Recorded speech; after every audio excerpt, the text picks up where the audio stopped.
All right, so Ricardo, you saw a couple of shows, well, a TV show and a movie that, yeah, much of my surprise, I didn't even think was even going to be released theatrically, right? Yeah, The yeah, movie in question being Late Night with the Devil, right? So I know right. that's the Which I second was thing. very very excited for from last year. Yes, yes. I remember Yeah. that was one of your highly anticipated shows to see this year, right? hmm But yeah, man, I just went up on Cribbit Cinemas 8 website one day and I just see what Late Night what? You know me, I wanted to see it now. But surprise, surprise, you saw it before me, so you'll talk about that, right? But first, you'll talk about the first season of Netflix's Three Body Problem. I've been Sure. hearing good things about it, but Yeah. I wanted to go in as blind as possible. I believe it or You not, should. Yeah. haven't even watched the trailer because I want to go in blind, right? But yeah, Right. Ricardo, So take it yeah. away. What is this about?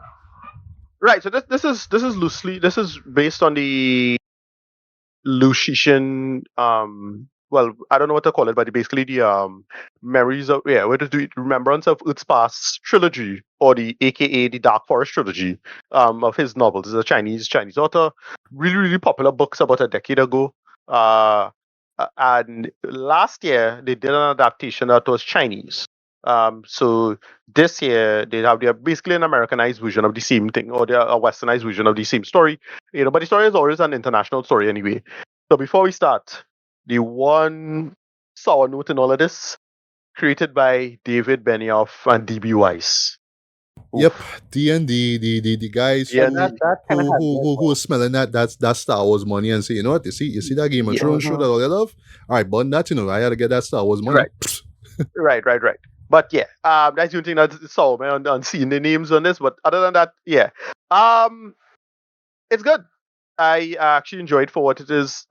Basically, what it does, they basically do the first story of the book, the first story of the trilogy, which is the Tree Body Problem, and it just sets up what's going on. So basically, uh, very popular physicist, she commits suicide, and they start the story from there.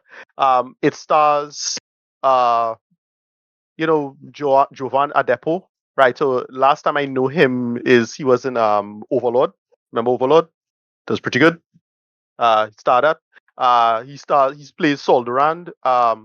They have a bunch of like great like arcs and characters, and there's all of these physicists and scientists trying to figure out what's going on. And basically what you learn is aliens coming, right? Aliens, very advanced aliens coming, and we can't really do much about it. But so it's just that sci-fi history, and it's just learning a big mystery about why these aliens coming, what they're doing, who they send us information about why and what they're doing, who doing what they're capable of. And that's why it really comes together. And Giovanna Depo is the kind of central figure in all of this, because the aliens effectively they have super advanced technology that more or less watching us at all times, and they kind of come to the conclusion that they have to destroy humanity because of uh something called you learn something called the dark forest theory, which is a hypothesis that explains why it have no aliens. In terms of the something called the Fermi paradox, and basically the hypothesis of explaining, hey, how come we don't see aliens? And the answer is aliens hide from each other because aliens are afraid of each other, right? And the idea is that, well, if something too powerful or could get more powerful, you'd immediately want to destroy each other, and so on and so forth. And it gets into that big terrifying thing because they're really capable of super advanced high level technology. And that's where the premise comes in, where the main character, Jovan Saul Duran, he's picked as one of the was something called a wall face. So this is revealed at the end, and yeah, it's a bunch of good cast members. Amanda Waller herself is in this. CCH Pounder, right, from Justice League, right? She plays I think the Secretary General in UN, and it just comes together. Your boy Wong is in this. Benedict Wong, right? Uh, he plays Dashi. He's pretty good in this, and yeah, it's just about just this internationalism and people coming together to basically stop this alien threat, because the aliens are going to arrive for about 400 years. So it's something that has to be a generational attempt at dealing with the problem and this long term gathering of humanity, and it's all set up.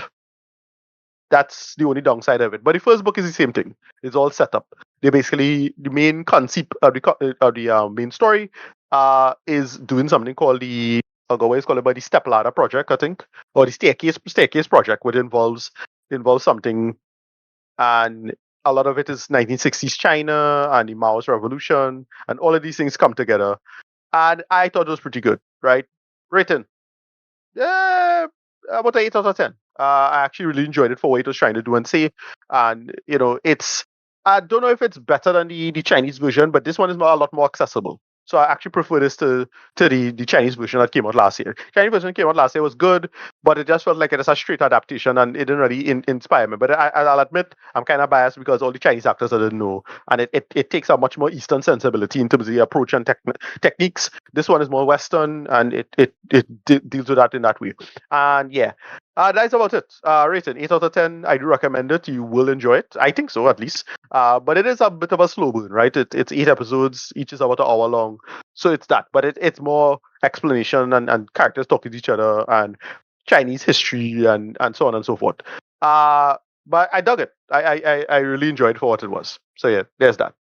So yeah, Late Night with the Devil. So what is this about? So it's think of it as what it is a kind of alternate reality thing where this guy found footage horror film that's well off a shutter, but they have their own thing, and what they effectively do is have this guy. They show like the last footage of this character called Jack Delroy, and Jack Delroy is this he's basically this figure who's like a kind of proto Conan O'Brien, kind of person. He he have to do he's a rising star the whole thing, but he can just ultimately never catch up to Johnny Carson in terms of um his success, right? He's a person who just always chasing Johnny Carson for years, in terms of the ratings. Johnny Carson keep beating him, and so on, so so. And they basically hint that at the beginning that he part of some kind of secret society type thing, a la Bohemian Grove or something along those lines. And it is up to them whether or not to take it seriously or not, and that's the whole thing. But then what happens is that he now um basically it's somebody made the point. I think is I forget who's the um reviewer. He made Alan Partridge goes to hell, and that's the premise.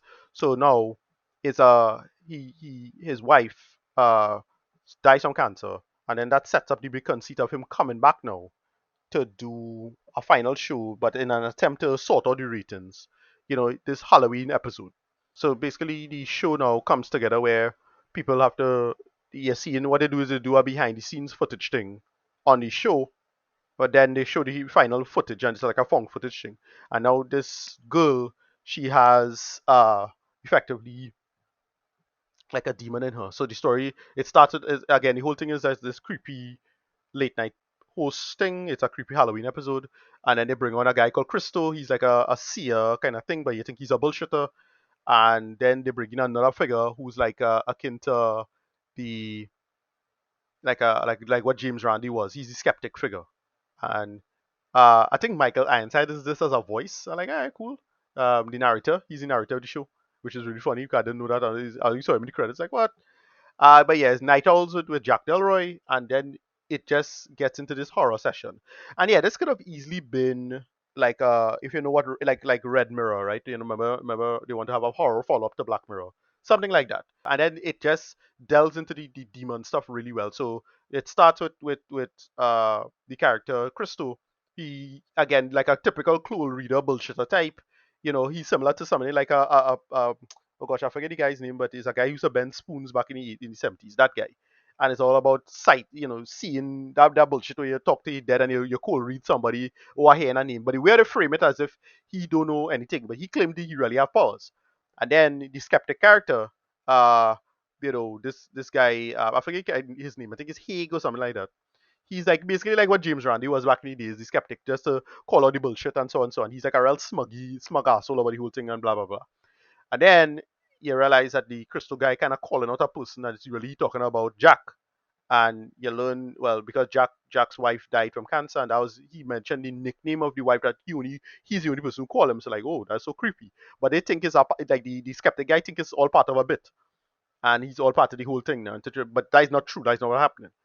And then the skeptic guy, he has a horrible experience. He starts vomiting up blood and whatever it is, and then the skeptic guy still think it's bullshit. But the guy on his way to the hospital dies, and that is when everything started to escalate and people being genuinely creeped out about going on. They meet this person, another girl who's this woman who's this person who's her specialist is about devil stuff and cult worship, and they rescue this girl who is part of a cult that commits mass suicide, and she's the only person to survive. But apparently, she has a demon in her, and then they do the exorcist stuff with that, and then it escalates from there. And it's ultimately really well executed. I really, really liked it. One small change, one small nitpick I had. I felt the info dump in the beginning. They do a big info dump with Jack's character. I would have cut that out. It's the outer space stuff from Predator. It's that same problem, right? It kind of they sell out the story a little bit, and I felt I would have cut it just to keep the surprise a little better. That's about it. But their performances are great. The aesthetic is great. They really nail the whole period scenario of that horror satanic panic era of stuff, and especially with political instability and so on so forth, and they make a lot of that really really work. Everybody acts really well. They bounce off each other really well. Yeah, David Dasmilchin is great. He's like a real star. He really holds it as that creepy, proto Conan O'Brien kind of figure, because he's like genuinely charming and funny, but at the same time, you really get a sense of being, you see him behind his eyes, behind the eyes, really being disturbed. And yeah, where they go with it, and where it ultimately ends up is really, really like dark, disturbing horror movie stuff. But why this movie works for me so well is that one of the big problems I have with horror, one of my big problems I have with horror is that characters tend to be stupid, right? Characters have to be stupid. People have to hold the idiot ball for it to work. That's not what happens here. They have an actual skeptic. The skeptic mostly does everything right, and they have skeptical characters bouncing off each other, and why. So the demon plays with the skepticism angle. Again, there's a demon involved. The creature plays with the skepticism angle and subverts that to make it work as to why you would think he's free and why he could get past all of these defenses and whatever it is. And they do that. They make that really, really work. You understand why what happened. Ultimately, they explain. They mostly explain what's going on. They don't keep it that too much of a mystery, but they make it work for what it is. And yeah, again, I forget who said this. The the comedian and the critic who makes the point is Alan Partridge from Hell. Yeah, that's a good example. That's a good way to describe it. I just think of it as Proto Conan O'Brien goes to hell, effectively. Yeah, this could have easily been a great Red Mirror episode or something along those lines. But it really works as a movie. It's well executed. I personally love this, and yeah, this would have probably made my top 10 last year. If I saw it last year, I'd probably make my top 10. I'll probably mention it at the end of this year anyway, because I saw it at the end of this year. But this was excellent. Rated. Yeah, I give it like a 8 out of 10. Just a couple of nitpicks here or there that kind of pulls it down. Doesn't pull it down too much. It's not a big deal. But like a 8 out of 10. I just really, really like this. I thought it just really well executed. There's another little plot thing, but again, that'll come later. That I thought they could have executed a little better. Some of the plot beats, a little clumsy at here or there, but for the most part, loved it. Right, really, really well done. I thought it was excellent. Yeah, 8 out of 10. Dug it.